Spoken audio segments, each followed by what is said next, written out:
नमस्कार दोस्तों, मेरा नाम कपिल है और मेरे साथ कैमरे में है अमित।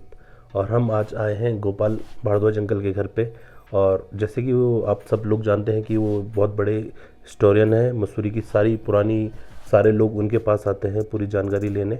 तो हम भी आज आए हैं और हम पूछना चाहते हैं कि मसूरी कैसे बना और शुरुआती दौर में मसूरी में कौन कौन लोग आए थे। तो भारद्वाज अंकल जी से बात करते हैं।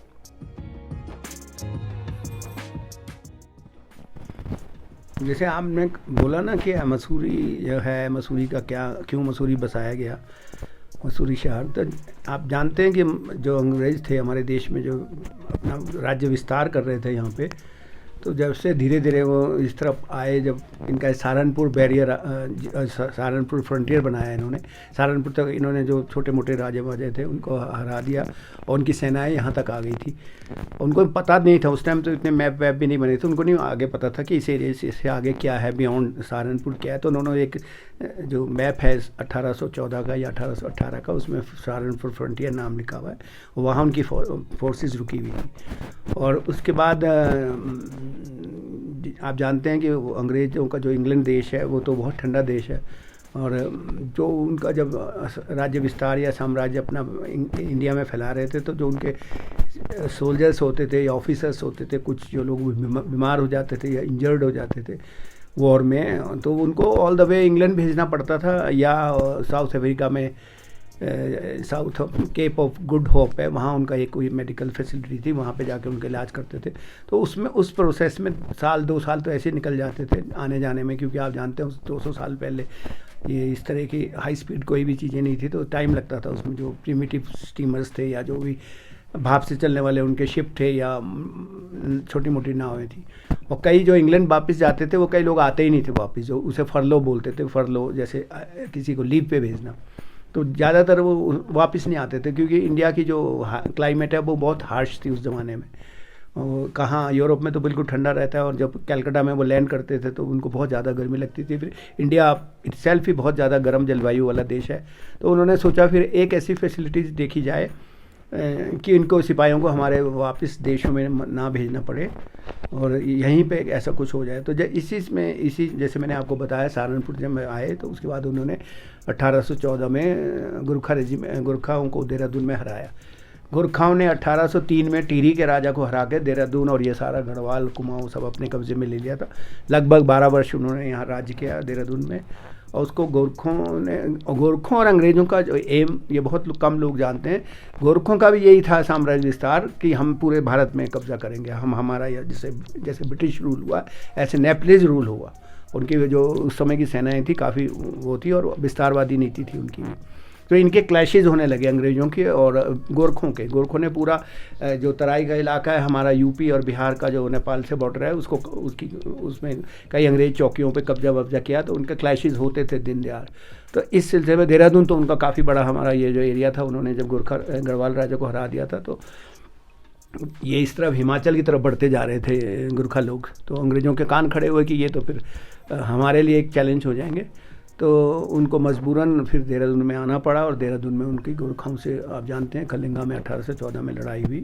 उसका तो काफ़ी लंबा विस्तार है, 3 तरफ से फौजें आई है। गोरखे बहुत वॉरियर क्लास थी ये, तो उन्होंने अपने ब्रिटिश एम्पायर जो इतिहासकार है या वॉर के बारे में जिन्होंने लिखा है, उन्होंने खुद अपनी उसमें मेमोयर में लिखा है कि जो गुरखा है वो हमारे को ऐसे एनिमी मिला जो हमें कभी इससे पहले कहीं नहीं मिला था।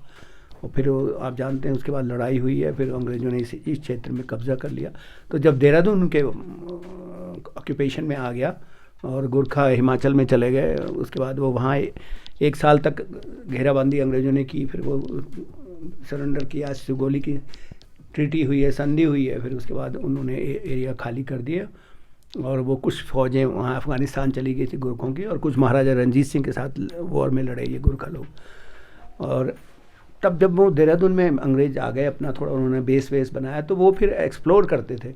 तो इसी में वो घोड़े पे यहाँ मसूरी आने लगे, हॉर्सेस बैक पे। ये है क्या, यहाँ तो जंगल था उस समय, कुछ शहर नाम का कुछ नहीं था। नॉर्थ ऑफ डून की पहाड़ियाँ कहते थे इनको, इसका नाम नहीं था उस समय, जिसका जैसे अब आज हम मसूरी बोलते हैं। तो उन्होंने जब यहाँ आए तो एक तो उनको दो वो पर्पज़ सॉल्व हो गए। एक तो उनको, आप जानते हैं ब्रिटिशर्स हंटिंग के शिकार के शौकीन होते हैं और मीट ईटर होते हैं, तो उनको एक तो हंटर यहाँ पे बहुत ज़्यादा शिकार था यहाँ पे उनके लिए, और दूसरा यहाँ की जो क्लाइमेट थी वो सिमिलर थी यूरोप की, और जैसे फ्रांस की हो गई या जर्मनी की हो गई या इंग्लैंड इटसेल्फ की हो गई। तो उन्होंने कहा यहाँ पे हम यहाँ पे कोई सैनिटोरियम या हॉस्पिटल बनाते हैं, जिससे हमारे जो सिपाही बाहर जाते हैं, जिनको हमें बाहर भेजना पड़ता है और वो कहीं वापस नहीं आते, तो हमारा तो फिर ड्रीम स्लो हो जाएगा, जो हमारा विस्तारवादी नीति है हमारा पूरे हिंदुस्तान को कब्जा करना। तो सबसे पहले हिल स्टेशन मसूरी बना था, और सबसे पहले यहाँ पे सैनिटोरियम बनाया, और दूसरे उनके साथ सर्वे की टीमें भी आई थी। तो जैसे जैसे साम्राज्य का एक्सपेंशन करते जा रहे थे अपने एम्पायर का, तो उनको ये नक्शे बनाते थे, वो प्रिमिटिव थे, तो वो देखते थे अब यहाँ ये बाउंड्री हो गई है, ऐसा हो गया, ये हमने ये ऑक्यूपाइड कर लिया, फिर इसके बियॉन्ड क्या है, हमारे को किससे लड़ना है, क्या है। उस टाइम नक्शे बने नहीं थे, और हमारे देश के लोग भी छोटे थे, जो दिल्ली में रहते थे, जो एम्पायर थे, तो वो इतने हमारे नई चीज़ें थी, साधन भी नहीं थे और ना उनकी ज़रूरत थी। तब तो ऐसे ही सोचते थे कि वो नदी है तो उसके बाद दूसरा देश हो गया, या ये पहाड़ है, इस तरह से लैंडमार्क होते थे। लेकिन ब्रिटिशर्स बड़े इस मामले में बहुत चलाक थे, तो सर्वेयर्स भी मसूरी आए बहुत ज़्यादा। और 1814 में जो गोरखा वॉर हुई, उनके उससे पहले ही बल्कि सर्वेयर्स यहाँ आने लग गए थे। तो जो भद्रराज का मंदिर है वहाँ पे आज भी एक स्टोन लगा हुआ है, उसमें वो उनके सबके नाम लिखे हैं जो उस समय आए थे, और जो बाद में सर्वेयर जनरल बने हैं, जॉर्ज एवरेस्ट से पहले बने हैं, जो उनका नाम भी वहाँ है।